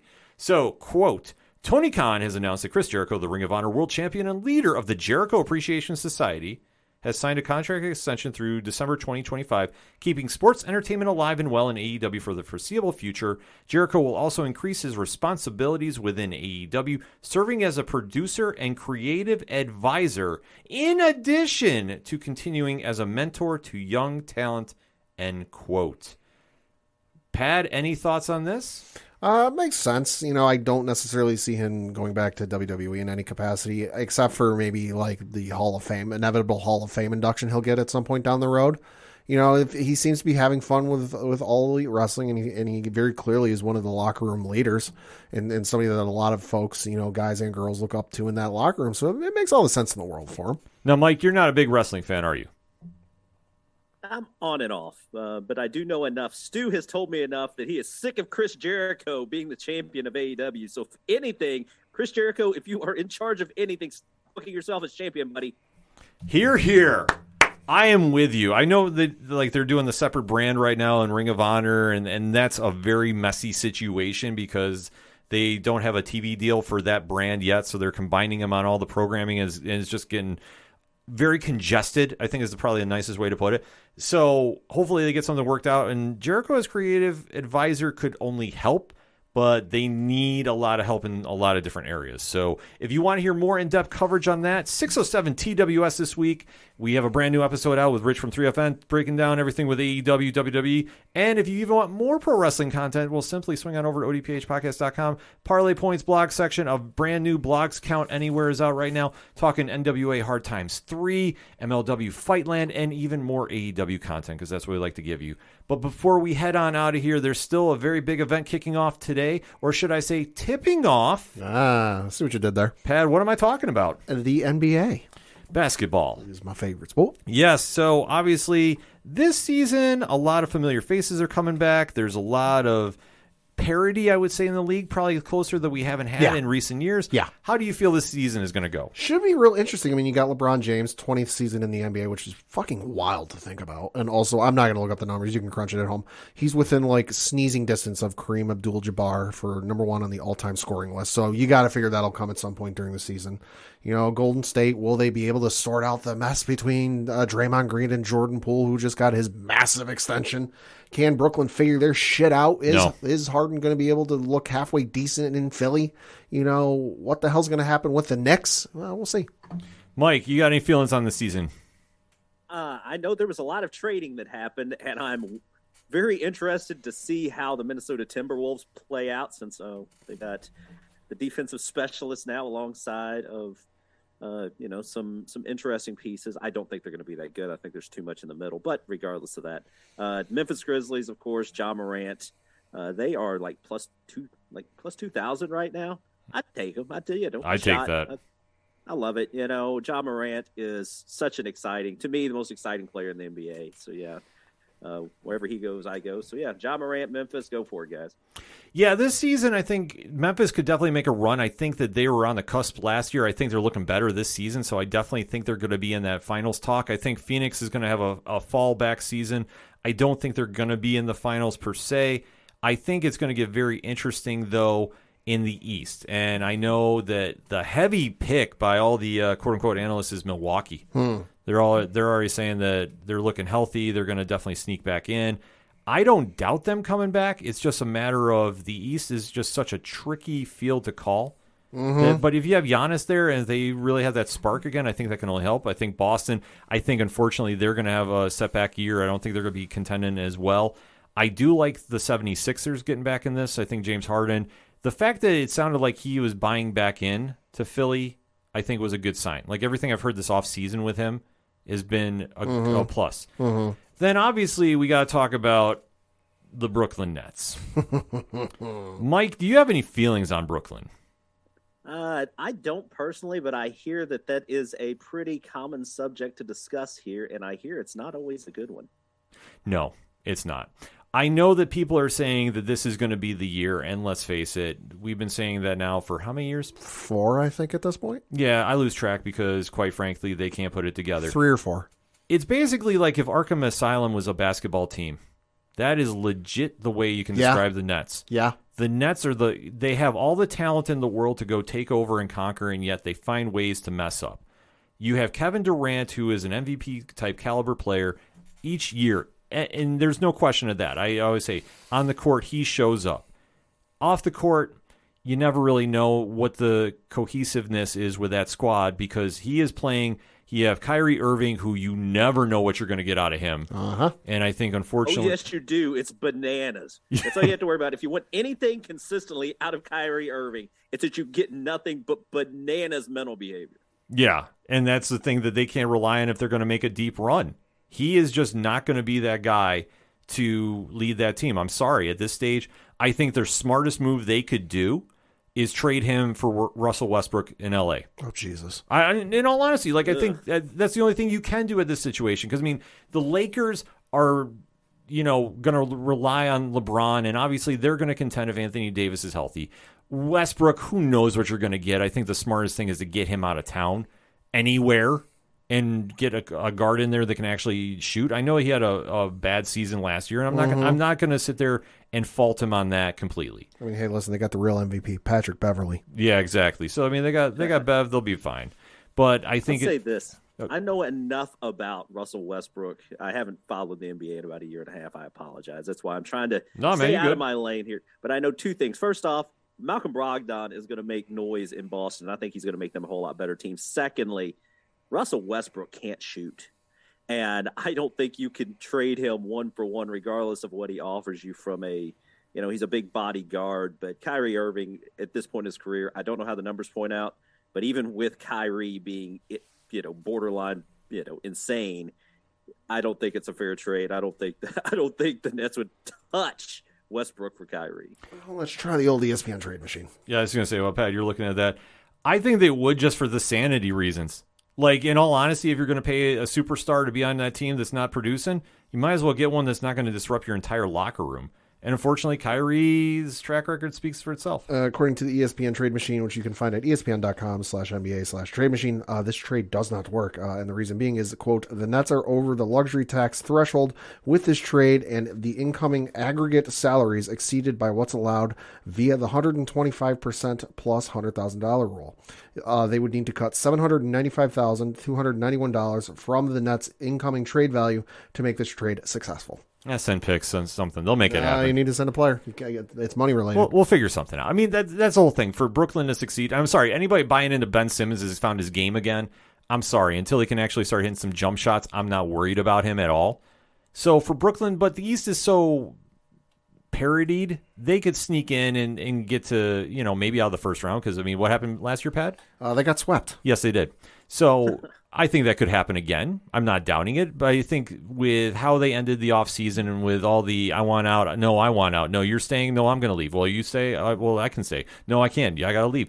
All that drama, that wears on your psyche, and especially in a big market city like New York, that is going to take its toll. This is literally the year where it's put up or shut up. You've got Kevin Durant, who is, I would presume, healthy. We haven't heard anything. There hasn't been As far as I know, he's good. There hasn't been any rumors or hearsay about, he's not 100%. No, for all we know, Kevin Durant is 100%. There is no issues or nothing standing in the way from Kyrie Irving, playing a full season, and there's no mandates, there's nothing going on. And Ben Simmons seemingly has his back issue or whatever the hell it is taken care of. There is no reason for this team on paper to at least make the playoffs and win a series. Yeah.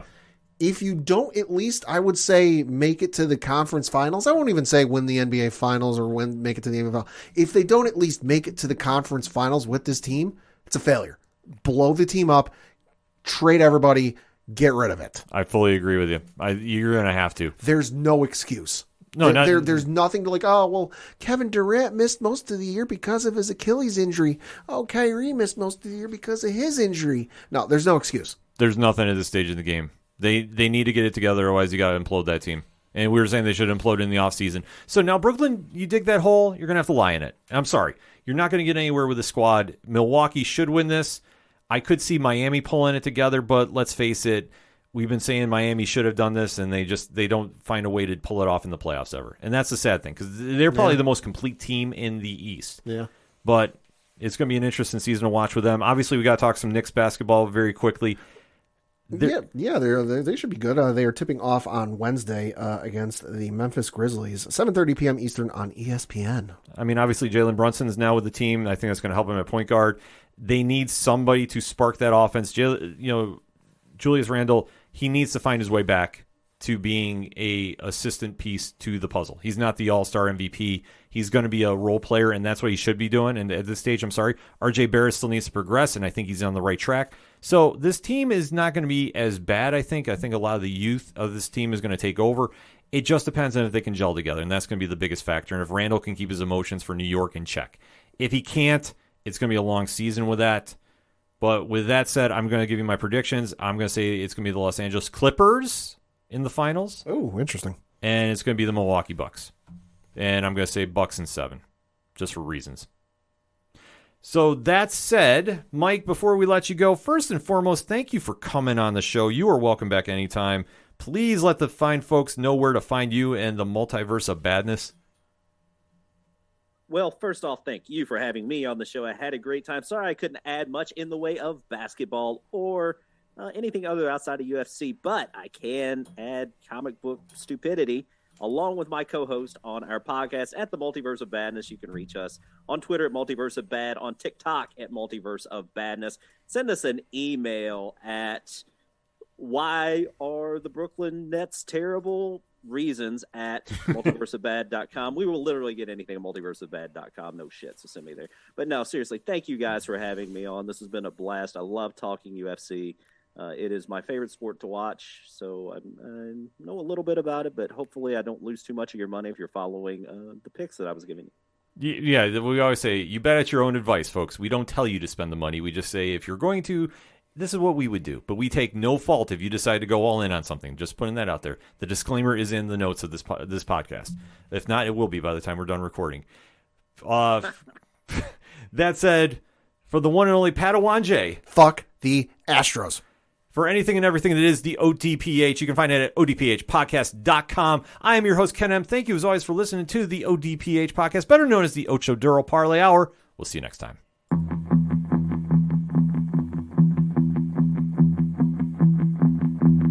Gotta be down to the punch. Gotta be down to the punch. 'Cause they can't bring